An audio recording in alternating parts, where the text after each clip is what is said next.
서스펜스 메디컬 미스터리 19, 16위 공개합니다. 임신 중에 모모?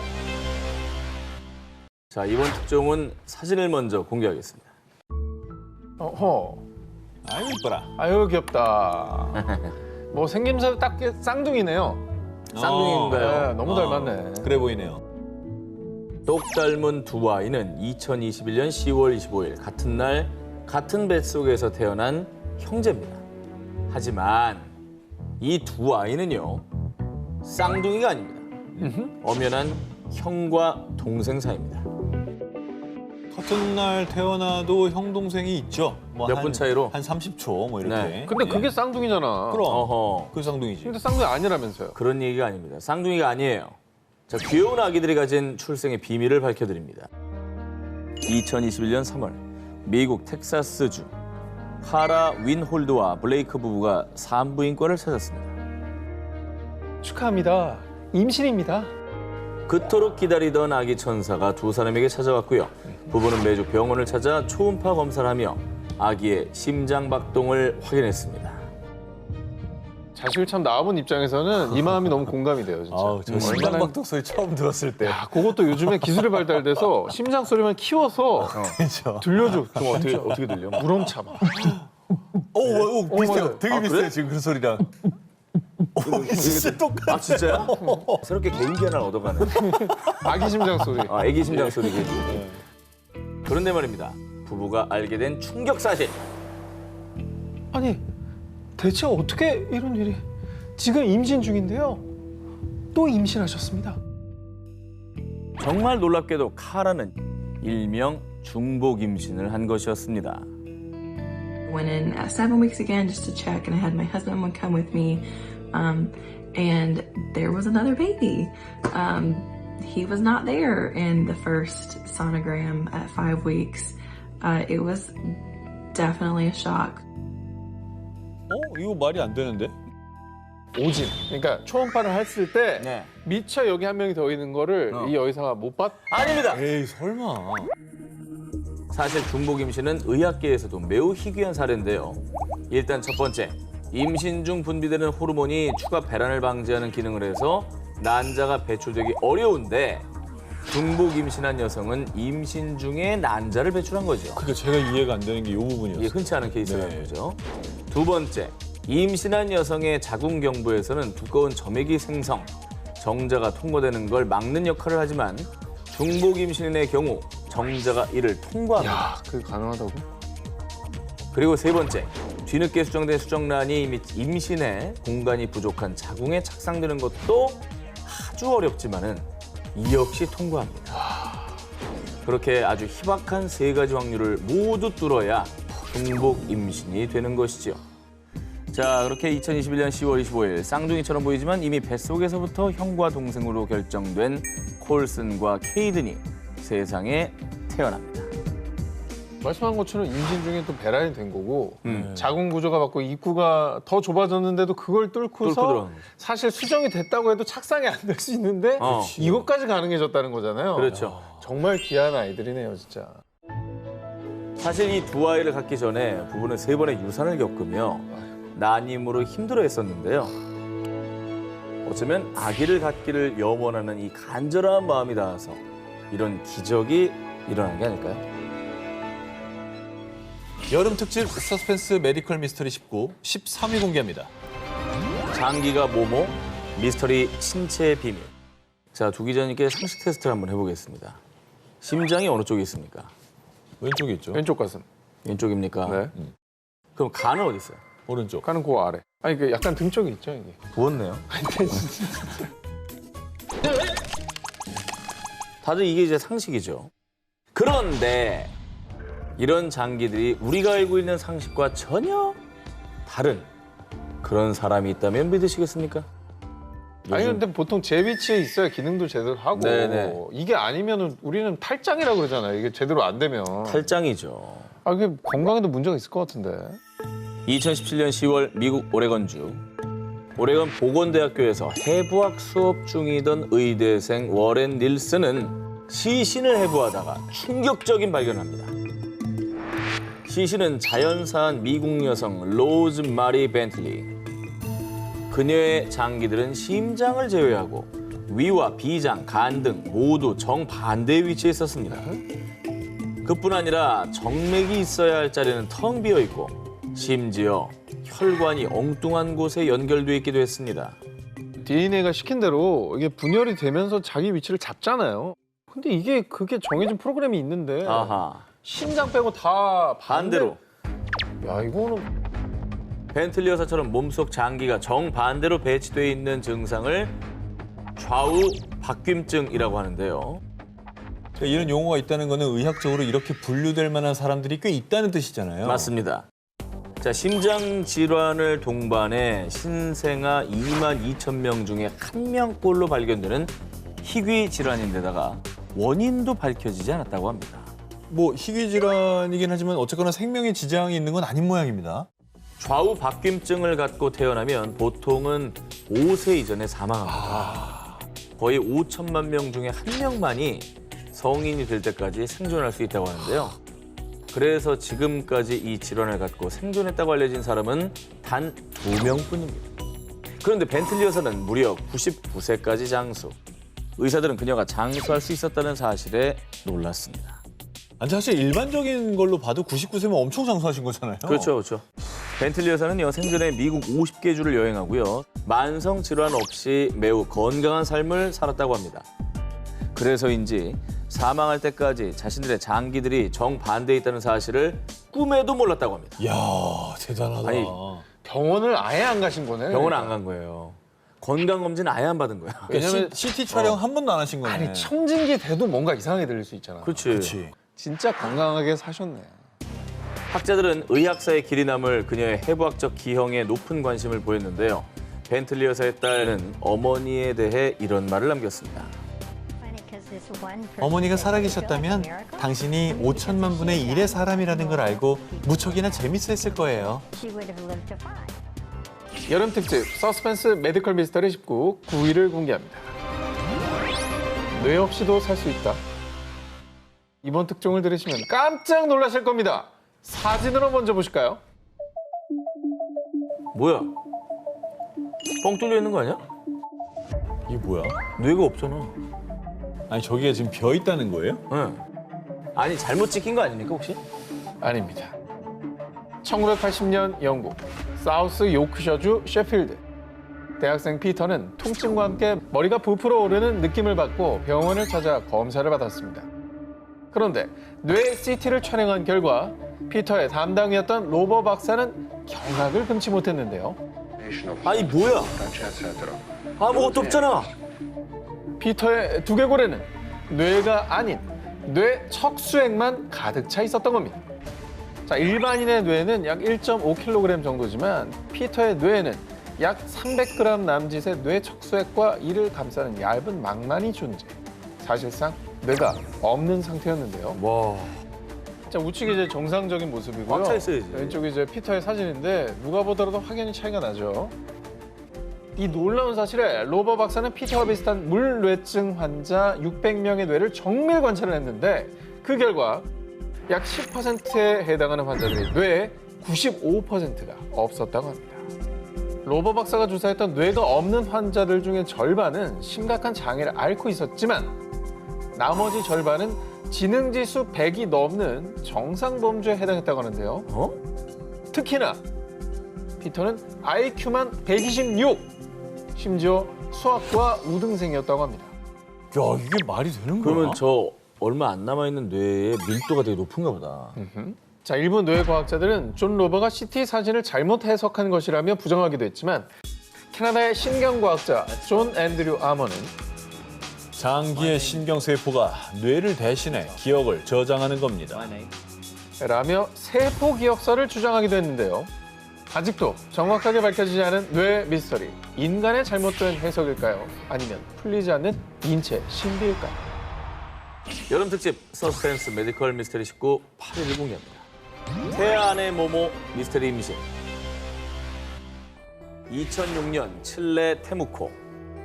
임신 중이었던 미첼은 출산 전 검사를 위해 방사선 촬영을 진행했습니다. 그런데 아니, 뱃속에 태아가 한 명 더 있어요. 출산 앞두고 또 다른 태아가 발견됐다는 충격적인 이야기를 듣게 된 미첼. 아 이거 뭐 중복 임신 아니에요 또? 전혀 다른 기사입니다. 어허? 정말 놀라운 사실은 또 다른 태아가 발견된 위치였습니다. 태아 안에 또 다른 태아가 있어요. 바로 태아의 위장 속, 한마디로 태아 속에 태아가 있었던 것이죠. 태아 속에 태아가 말이 됩니까? 이게 위장 속에. 위장 속에요? 그렇죠. 아, 배 속에 들어 있었다고? 태아의 위장 속에 태아가 있다고요. 태아 속의 태아는 의학계에서도 희귀 케이스로 알려졌습니다. 어허? 임신 중에 쌍둥이가 다른 쌍둥이 안에 갇힌 상태에서 자라는 것인데요. 태아 50만 명 중에 1명꼴로 발생. 칠레에서는 처음 있는 일이었다고 합니다. 아니 왜 태아가 다른 태아의 뱃속에 들어가 있는 거예요? 어떻게 그렇게 되지? 태아 속의 태아는 난자가 수정되는 과정에서 유전적 오류가 발생. 세포가 적절히 분열되지 않아서 쌍둥이 배아가 다른 배아에 흡수돼 성장하는 것입니다. 이번 사례의 태아는 약 10cm 크기로 팔과 다리, 또 부분적으로 발달한 척수는 있었지만 머리가 없어서 생존할 가능성이 없었다고 합니다. 아유, 그건 좀 안타깝네요. 그럼 그 태아를 품고 있던 다른 태아는 괜찮은 거예요? 다행히 무사히 수술을 통해 위장 속 태아는 분리했고요. 살아있는 아이의 생명에는 지장이 없었다고 합니다. 우와. 천만다행이네. 여름 특집 서스펜스 메디컬 미스터리 19 7위 공개합니다. 모모를 기증받은 남자. 2003년 미국 뉴욕. 63세 남성 윌리엄 쉐리든은 심장 질환을 앓고 있었습니다. 그는 심장 기증자가 나타나기를 기다리는 동안 병원에서 지루함을 달래기 위해 미술 치료를 받기 시작했습니다. 하지만 아, 선 하나 그리는 것도 어렵네요. 제가 워낙 그림에 소질이 없어서요. 하얀 것은 도화지요, 검은 것은 연필이요. 그저 낙서 같은 것을 그릴 뿐. 아주 간단한 일직선을 그리는 것조차 어려워했던 쉐리든. 요식업에 종사했던 쉐리든의 그림 실력은 유치원 어린아이 수준에 불과했습니다. 그런데 말입니다. 쉐리든이 기적적으로 한 남성의 심장을 이식받은 뒤 그에게 아주 이상한 일이 일어났습니다. 아니 셰리든 씨 무슨 일이에요? 갑자기 왜 이렇게 그림을 잘 그리는 거죠? 마치 제가 고흐가 된 것처럼 막 영감이 떠올라요. 뭐든 그릴 수 있을 것 같아요. 그를 담당했던 미술 치료사마저 깜짝 놀랐을 정도로 쉐리든의 그림 실력은 급 상승. 마치 어떤 계시라도 받은 듯 쉐리든은 예술적인 영감들이 팍팍 떠올랐습니다. 일직선 하나를 긋는 것조차 어려워했던 그는 불과 며칠 만에 야생동물을 사실적으로 그려내고 멋지게 자연 풍경을 묘사하는 등 아주 수준급으로 아름다운 그림들을 그리기 시작했습니다. 야, 뭐 그림에 전혀 소질이 없던 사람이 심장 이식 수술을 받은 뒤에 재능이 생겼다. 이게 말이 되나요? 어느 날 갑자기 화가 못지않은 그림 실력을 갖게 된 쉐리든 본인도 어리둥절. 진짜 신기하다. 자, 그 원인이 심장 이식 수술 때문이라고 추측만 할 수 있을 뿐이었습니다. 그리고 약 3년 뒤인 2006년 장기 기증자의 어머니를 만난 쉐리든은 온몸에 소름이 돋았습니다. 아드님은 제게 새 생명을 주셨어요. 정말로 감사합니다. 그런데 혹시 아드님에게 예술적 재능이 있었나요? 어머 나 그걸 어떻게 알았어요? 우리 아들 네빌이 어렸을 때부터 그림을 참 잘 그렸답니다. 알고 보니 쉐리든에게 심장을 기증하고 세상을 떠난 20대 남성 키스 네빌은요. 미술에 아주 재능이 넘쳤던 아마추어 화가였습니다. 이에 일각에서는요. 쉐리든이 심장 기증자인 네빌의 그림 실력까지 함께 이식받은 거 아니냐라고 추측을 했습니다. 쉐리든의 사례처럼 장기 이식 후 수혜자에게 기증자의 습관이나 성향 등이 전이되는 현상, 의학적으로 설명이 불가능한 이 현상을 두고 일부 심리학자들은 셀룰러 메모리, 즉 세포 기억서를 주장하고 있습니다. 아, 심장에 그러면 뭐 메모리가 있다는 거예요? 그러니까 심장에 따라 미술 실력이 딱 따라온 거잖아요, 지금. 그렇죠. 여러분들은 이제 그림을 안 그려서 모르시겠지만요. 그림을 그린 입장에서 제가 설명을 드린다면 그림 머리로 그리는 게 아니라 가슴으로 그리는 거예요. 심장으로 그리는 거예요. 그러면 축축 뻗어나옵니다. 붓이. 누가 보면 뭐 반센트 빈곤인 줄 알겠다. 이게 마음으로 그리고 심장으로 그리는 게 그림입니다. 어허. 예. 자, 지금까지 그럴 수 있다. 그럴 수 있다. 심장과 함께 전해진 예술적 재능. 인체의 신비는 대체 어디까지일까요? 여름 특집 서스펜스 메디컬 미스터리 19 6위를 공개합니다. 모모 후 돌아온 시력. 1995년 미국 플로리다주 마리앤 프랑크는 어느 날 교통사고를 당해 안타깝게도 시각 장애인이 됐는데요. 그런데 21년의 세월이 흐른 2016년 프랑크는 정말 기적적으로 수술을 통해 잃었던 시력을 되찾게 됐습니다. 아, 수술을 하셨구나. 21년 만에? 그렇습니다. 아, 얼마나 감동이었을까. 근데 각막 이식 수술을 받은 겁니까? 아닙니다. 시각 장애인이었던 그녀가 받은 수술은 다름 아닌 척추 수술. 어느 날 집에서 넘어지며 목과 척추를 다친 프랑크는 통증 완화를 위해 척추 수술을 받았던 건데요. 척추 수술을 받았는데 눈이 떠졌다는 거예요? 그렇습니다. 아니, 눈하고 척추하고 관계가 아예 없잖아요. 너무 멀지 않나요? 자, 당시에 프랑크의 척추 수술을 집도했던 신경외과 의사 존 아프샤르 역시 그녀의 사례는 과학적으로는 쉽게 설명할 수 없는 기적이라고 밝히며 그 20년 전 사고로 동맥이 꼬였을 수도 있는데 제가 수술을 집도하던 중에 저도 모르게 그 동맥을 풀었을 수도 있습니다. 그렇게 혈류가 회복돼서 시력을 찾았을 가능성이 있습니다. 라고 정말로 조심스럽게 추측을 내놨는데요. 수술을 집도했던 의사도 추측을 하는 거잖아요. 그렇죠.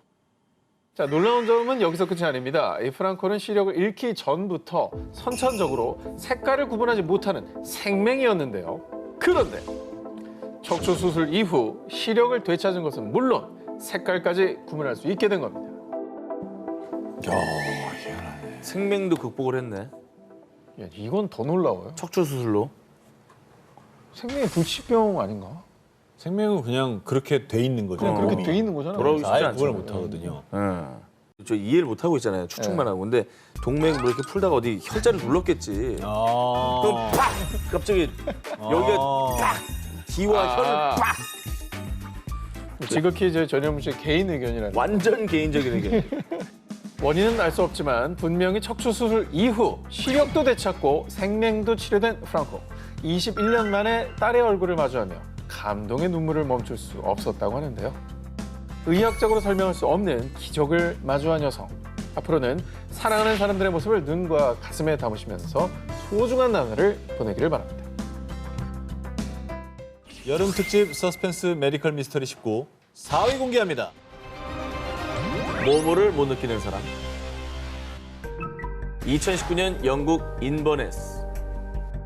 71세 여성 조 카메론은 남들과는 조금 다른 인생을 살고 있었습니다. 그녀는 어린 시절 어머머, 너 팔이 이상하게 매달려 있잖아. 에? 아니, 또 부러졌네? 롤러 스케이트를 타다가 팔이 부러졌던 그녀. 그런데 엄마가 부러진 팔이 이상하게 매달린 것을 발견하기 전까지 그녀는요, 골절 사실을 깨닫지 못했습니다. 아파 죽잖아요. 원래 아니, 부러지면 조금만 생채기라도 얼마나 아파. 금방 가도 아파. 근데 부러진 걸 몰랐다고 이러고 다니는데도 모르는 거예요. 그게 가능한 일인가? 사실 그녀는 말이죠. 정말 놀랍게도 태어나서 단 한 번도 고통을 느껴본 적이 없다고 합니다. 그게 가능해? 그뿐만이 아닙니다. 카메론은 오븐에 살이 데었을 때도 살이 타들어가는 냄새를 맡고서야 아이고 타고 있구나. 자신이 화상을 입었다는 사실을 인지. 그리고 그녀에겐 출산의 고통조차 딴 세상 이야기. 엄마. 아이를 낳았을 때도 그저 간지럽기만 했다고 합니다. 65세가 되어 관절 질환으로 수술을 받았을 때도 진통제 없이 멀쩡했을 정도로 신체적 고통을 느껴본 적이 없다고 합니다. 그러니까 이게 이제 참을성이 있으신 게 아니라 고통을 아예 못 느낀다는 거잖아요, 이게. 고통이 오진 않습니다. 근데 원래 고통이 오는 게 몸을 보호하기 위해서예요. 그러니까 생존을 위한 네. 반응이잖아. 이걸 모르고 있으면은 타는 냄새가 날 때까지 대고 있는 거 아니에요. 부러진 거 그냥 방치해봐. 완전 덧나지. 그러니까. 그렇지. 카메론이 신체적 고통을 느끼지 못하는 이유는 바로 돌연변이 유전자 때문.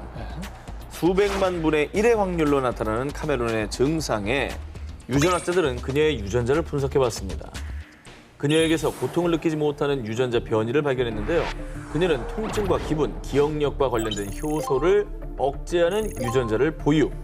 또한 진통 효과를 주는 신경 전달 물질의 양도 일반인에 비해 매우 높은 수준이었습니다. 정말 독특한 유전병을 갖고 지금 살아남으신 분으로 이제 우리가 지금 만나고 있는 건데, 그렇다고 한다면 이걸 좀 긍정적으로 이용을 해가지고 진짜 선천적으로 그냥 가만히 계셔도 고통받는 분한테 이게 조금 활용이 돼서 좋은 방법이 있지 않을까. 실제로 런던대학교 제임스 콕스 유전학 박사는요. 매년 3억 3천만 명이 수술 후 통증으로 고통받고 있습니다. 카메론의 유전자는 통증으로 고통받는 환자들을 위한 진통제 개발에 도움이 될 것입니다. 고통을 모르는 카메론 유전자가 통증으로 고통받는 분들에게 작은 희망이 되길 바랍니다. 여름 특집 서스펜스 메디컬 미스터리 19 2위를 공개합니다. 눈을 뜬 모모. 1998년 20살의 나이에 불의의 사고로 실명 진단을 받은 독일 여성 미아. 그녀는 안내견과 함께 지내며 어둠에 익숙해졌는데요. 그런데 몇 년 후 이럴 수가! 환자분 이거 보여요? 이건 기적이에요! 미아는 놀랍게도 시력을 회복. 이는 의학적으로도 드문 사례로 의료진은 깜짝 놀랄 수밖에 없었습니다. 시각장애인이었던 미아가 눈을 뜨게 된 건 정말 놀랍게도 수술이 아닌 심리치료 덕분이었습니다. 사실 미아에겐 한 가지 비밀이 더 있었습니다. 아저씨, 상담 그만하고 저 집에 보내주면 안 돼요? 오늘은 컨디션이 별로라 말하고 싶지 않네요. 굿모닝 의사 선생님, 오늘도 잘 부탁드립니다. 실명 판정 13년 후 미아는 10대 소년, 영어를 쓰는 인격 등 무려 10개의 인격을 가진 해리성 정체장애 판정을 받았습니다. 그런데 치료 시작 후 10개 인격 중 10대 소년의 인격이 기적적으로 잡지 표지의 단어를 읽기 시작, 이후에 문장까지 읽으며 점차 시력이 좋아졌고요. 놀랍게도 시력을 잃은 지 17년 만에 10개의 인격 중 무려 8개의 인격이 시력을 회복하는 미스터리한 일이 벌어졌습니다. 와. 아니 의학적인 치료가 없이 눈을 뜬 것도 미스터리인데 다른 인격을 가졌다고 시력이 회복되는 것도 진짜 이상한 일이고 그리고 여러 가지 인격이 있는데 그중에 몇 개의 인격은 눈이 보이고 몇 개의 인격은 눈이 안 보이고 이것도 진짜 미스터리한 일이에요. 미아를 치료한 의사들의 발표한 논문에 따르면 그녀는 심리적으로 실명을 선택하는 시민성 실명이라고 밝혔는데요. 그러니까 정말 특이하게도 시력을 마치 스위치처럼 껐다, 켰다 할 수 있었던 겁니다. 이야, 야, 특이하다 진짜. 그동안에 이제 봐도 본 게 아니고 마음이 되게 중요하다는 얘기죠. 그러니까요. 해리성 정체 장애 하면 저는 그 드라마 중에 지성 씨가 연기했던 그게 되게 많이 생각이 나는데 그런 역할이 이렇게 신체 기관에까지 영향을 준다는 거는 정말 신기하네요. 그러니까 마음만 바뀌는 게 아니라 신체 기관의 능력까지 바뀐다는 겁니다. 그러니까. 참 인간의 소울과 정신이 얼마나 중요한 겁니까, 이게. 세상을 보는 눈을 스스로 선택하는 놀라운 미스터리. 그녀가 마음의 눈으로 보고 싶었던 건 과연 무엇이었을까요? 여름 특집 서스펜스 메디컬 미스터리 19 18위와 1위 헤드라인을 공개해 주시기 바랍니다.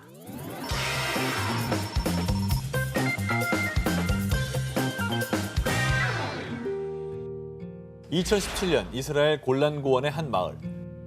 2살 아이 오닐 마흐무드의 가족들에겐 고민이 있었습니다. 오닐, 엄마 말 따라해봐.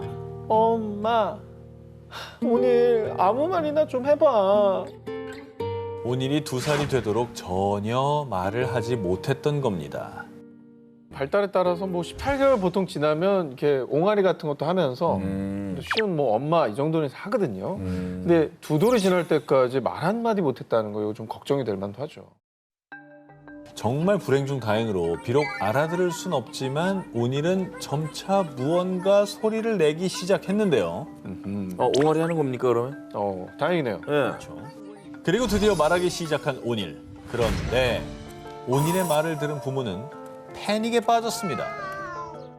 갑자기 말을 너무 잘했나? 너무 어른스럽게 얘기한 거 아니야? 갑자기 아, 여기 어머님 기침은 하셨습니까? 갑자기 막 그러는 거 아니야? 아니면 갑자기 왜 밥 안 주나? 배가 좀 고픈 것 같은데. 너무 건방진 거 아니에요? 2살짜리가? 말 한마디 못하던 온일이 유창하게 뱉은 말은 바로 Hey, it's me. Hi. What are you doing? It's wonderful. 에이? 이스라엘 국적으로 아랍어를 사용하는 부모 밑에서 자란 아이가 영어로 말을 하는 겁니다. 에이, 말도 안 돼. 영어를 어떻게 해? 주변에서 저 얘기를 해주는 사람이 없었는데? 네. 갑자기? 네. 온일의 가족들은 해외에 가본 적도 없고 영어는 전혀 사용하지 않고요. 온일이 TV를 통해서 영어를 접했을 확률도 거의 없다고 합니다.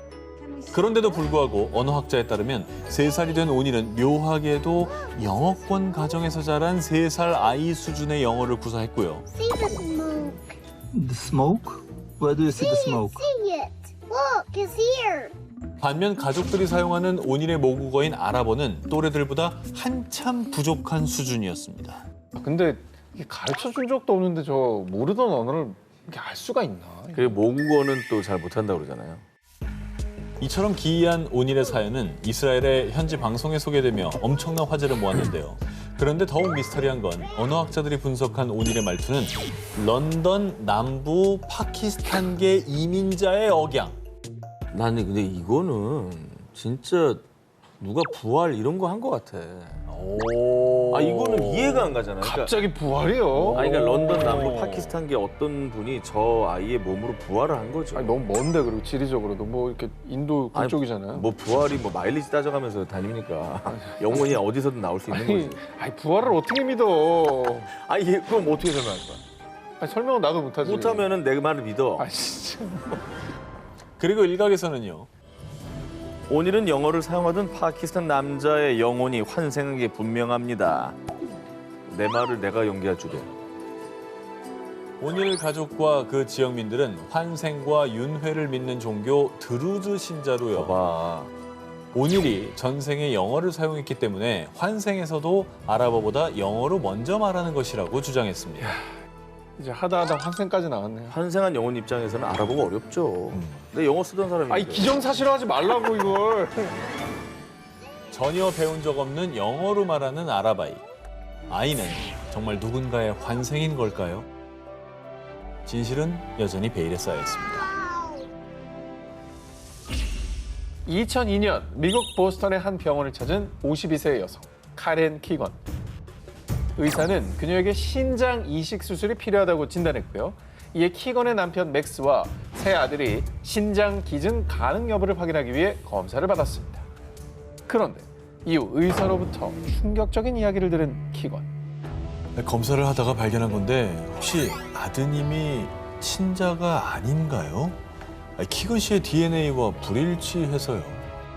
아, 말도 안 돼요. 두 아들 모두 내가 직접 배 아파서 낳은 내 친아들이라고요. 세 아들 중 두 아들이 그녀의 DNA와 일치하지 않는다는 말에 그녀는 황당하며 감추지 못했는데요. 의심부터 사겠지. 근데 이거 좀 이상한 게 아빠를 그렇게 얘기할 수 있지만 엄마가 다른 거는 아니, 아이 바뀐 거 아니에요?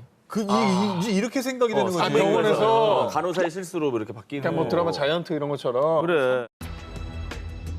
그런데 정말 미스터리한 건 두 아들의 DNA가 키건의 남편 맥스와는 일치했다는 겁니다. 이쯤 되면 그냥 DNA 검사가 뭐가 잘못된 건데 이거는 그냥 검사할 때 오류였을 것 같은데. 오류겠지 그러면. 그래서 의료진이 다시 정밀 검사를 한 결과 일치하지 않았던 키건과 두 아들의 DNA가 이번엔 일치. 뭐야? 키건의 친자임을 확인할 수 있었습니다. 괜히 한 가정을 그냥 그래. 그때가- 그걸 만들 5만 가지 뻔했죠. 생각을 다 하게 만들었잖아요. 아니 그 한 가정에 불화를 일으킨 거 아닙니까 지금? 자, 그런데요. 최초 검사와 이후 진행된 검사 결과 모두 오지는 없었습니다. 수차례 검사 결과 밝혀낸 충격적인 사실. 사실 키건은 키메라 증후군. 그리스 신화에 등장하는 머리는 사자, 몸통은 염소, 꼬리는 뱀으로 이루어진 괴물 키마이라처럼요. 그야말로 인간 키메라였던 겁니다.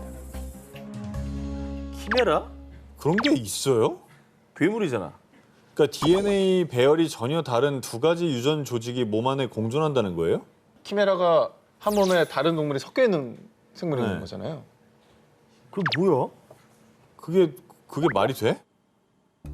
키메라 증후군은 한 사람이 서로 다른 유전 형질, 즉 두 종류의 DNA를 갖고 있는 전 세계에서 100여 명밖에 안 될 정도로 아주 극히 드문 현상입니다.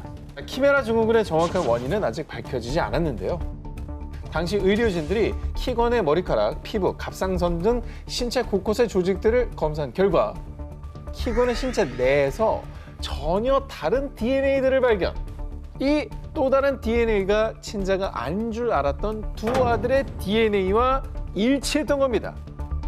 이에 의학계에서는 키건의 어머니가 이란성 여자 쌍둥이를 임신했는데 임신 초기에 합쳐져서 하나의 태아로 자라났을 가능성이 있습니다.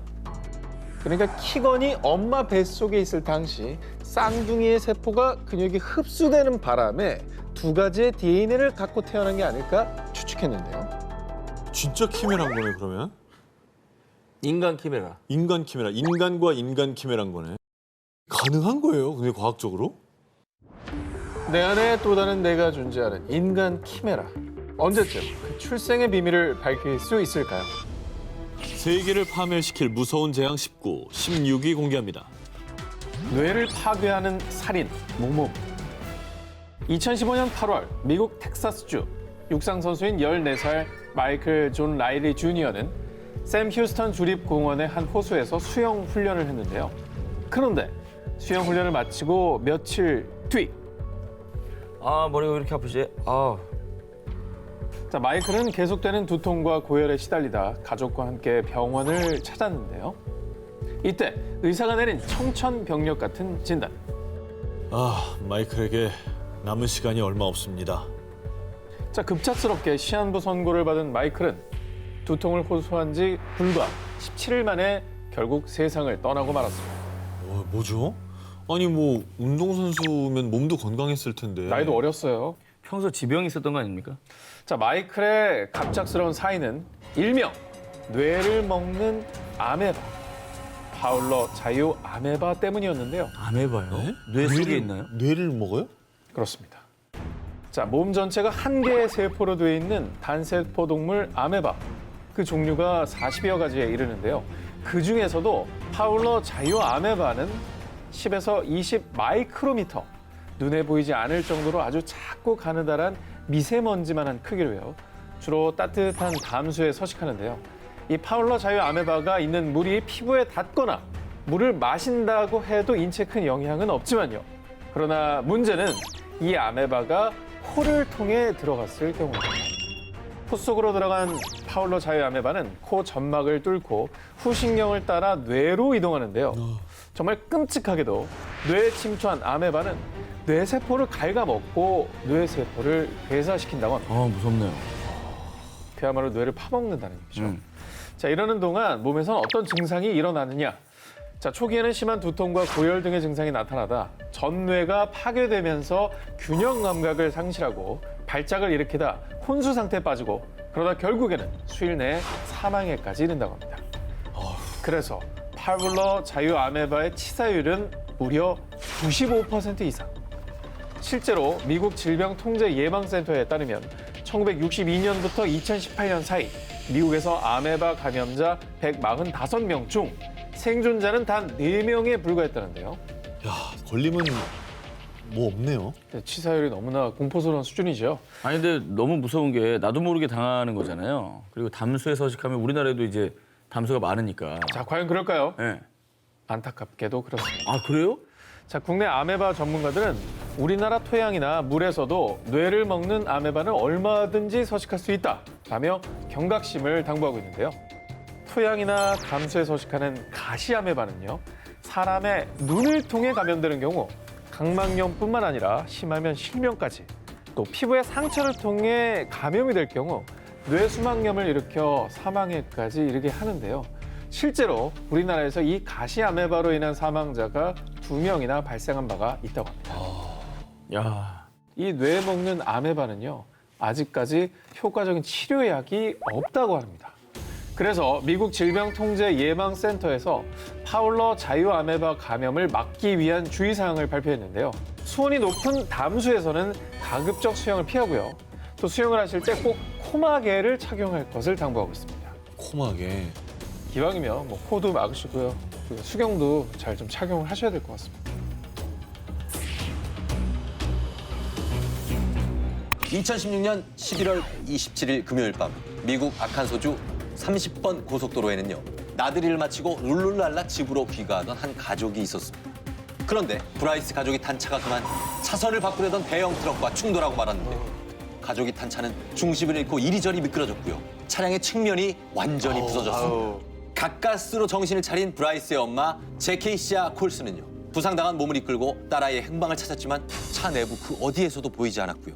이윽고 구조대원들이 현장에 도착해 여기저기 수색을 해보았지만요. 수색 내내 아기의 울음소리조차 들리지 않았고요. 그렇게 흘려보낸 시간이 무려 30여 분이 넘었습니다. 바로 그때 멀리서 아기를 발견했다는 외침이 들립니다. 그런데 브라이스가 발견된 곳은요. 사고 현장에서 무려 7m 이상 떨어진 배수로였는데요. 저 구멍 안으로? 저 안으로 빠졌다는 거죠? 저 아닙니다. 저 사이로 쏙 들어간 거잖아. 저 안에 들어가. 어떻게 저 안으로 들어가? 생후 8개월 된 아기가 이 정도 거리까지 튕겨져 나간 거라면 아기는 당연히 무사하지 못할 거라고 생각했던 사람들. 하지만 배수로 안에 브라이스는 빵끝 아무 일도 없었다는 듯 환하게 웃고 있는 게 아니겠습니까? 그런데 더 소름 돋는 건요. 저 쇠파이프 2개가 떡하니 구멍을 막고 있는데 그 사이에서 어디 하나 부러진 곳이 없다는 겁니다. 난 오늘 이게 1등이다. 음, 난 오늘 이게 1등이야. 그렇죠? 팩트체크. 미끄나 마그나 싶고 이번에 5위 공개합니다. 2012년 호주 멜버른에 사는 청년 백 맥마흔은 큰 교통사고를 당한 뒤 의식을 잃고 혼수 상태에 빠져 있었습니다. 그런데 다행히도 얼마 안 가 의식이 돌아와 가족들이 한숨을 돌리고 있던 그때 아들, 너 지금 뭐라고 했니? 다시 말해봐. 오 여보, 우리 아들 맞아요? 눈을 뜬 맥마흔이 간호사에게 실례합니다. 굉장히 아프네요라고 한 말을 들은 가족들은요. 이 귀를 의심한 만큼 크게 놀라고 맙니다. 그 이유는 호주 사람인데요. 네. 영어가 아닌 중국어로 말을 했기 때문이죠. 春节来了，那么小明打算怎么过呢？ 아니 저 사람 지금 완전 표준 발음이에요. 발음이 좋네. 그냥 배워서 하는 말이 아닌데? 표준어죠, 표준어. 성조를 잘 지키네요. 그런데 더 놀라운 점은요. 유창한 중국어도 모자라서 중국어로 부모님 사랑해요라며 난국 회복될 거예요라고 쓰기까지 했다는 겁니다. 쓰기까지. 참고로 벤 맥마흔은 고등학교 때 잠시 중국어를 배우긴 했지만 당연히 유창하게 말할 수 있는 수준은 아니었다는 거죠. 그리고 더 놀라운 사실은요. 사고 후 중국어를 할 수 있게 되면서부터 모국어인 영어는 잘하지 못하게 됐다는 겁니다. 무슨 얘기죠 이건 또? 참고로 보통 저런 현상이 일어난 뒤 며칠 만에 이제 언어 능력을 다시 상실하는 경우가 많습니다. 정말 초능력처럼 왔다 순간적으로 가는구나, 그냥. 왔다 가는 거죠. 네. 그런데 백맥마흔은 이후에 샹하이에서 석사 과정까지 밟았고요. 중국에서 TV 프로 MC 패널로 다양하게 활동을 하고 있다고 합니다. 과연 맥마흔에게 어느 날 갑자기 생긴 외국어 능력은 정말 사고 때문이었을까요? 진실 혹은 거짓! 히가시노 게이고의 패러렐 월드 러브 스토리라는 소설이 있습니다. 사랑을 뇌파로 조정을 해요. 그래서 내가 이 사람을 사랑했던 기억을 만들어주거나 아니면 이 사람 좋아했던 걸 지워줘요. 아예 모르는 사람이 되게. 그럼 상처를 안 받잖아요. 그런 정도로 사람의 뇌는 이 뇌파로 얼마든지 조정이 가능한 기술까지 왔습니다. 지금. 미국 펜실베니아 주립대학교에 다니는 26살 청년 저스틴 스미스.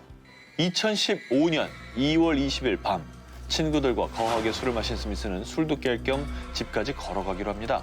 한겨울이었음에도 불구하고 술 기운에 내린 결정이었죠. 그런데 스미스가 한 가지 간과한 게 있었는데 바로 술집에서 집까지의 거리가 무려 3.2km에 달한다는 사실이었습니다. 그렇게 무작정 걷기 시작한 스미스. 역시나 결국 매서운 추위를 이기지 못하고 길 한가운데서 쓰러지고 말았습니다. 당시 기온이 위험해. 영하 20도였다고 해요. 위험해. 그 추위에 길에서 잠을 잤으니까요.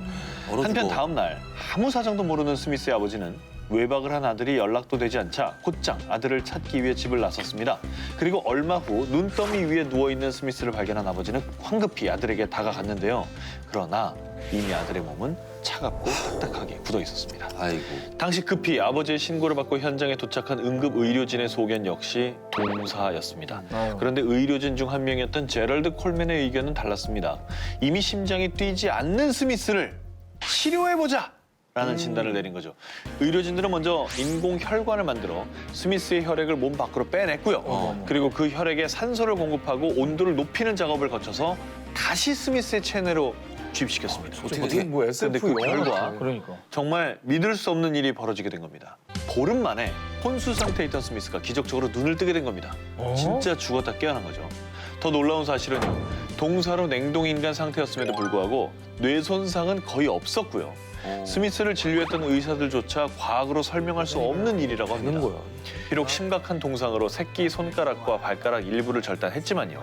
현재 스미스는 다시 학교를 다니면서 평범한 일상을 보내고 있다는데 냉동인간은 과연 먼 미래의 일만은 아닌 걸까요?